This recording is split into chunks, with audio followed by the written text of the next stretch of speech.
We're on site today, North Brisbane, pouring at Brendale a Shotcrete embankment using SteelX 525.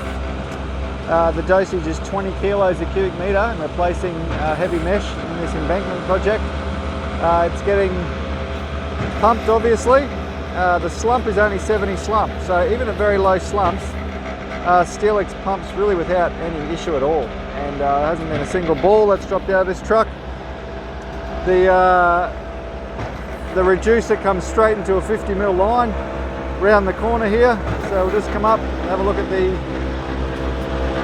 concrete itself. As you'll see, hopefully there's a little bit left in this truck and we'll just see what's coming out. But it's very low slump. Here he comes, just about to drop down the chute now.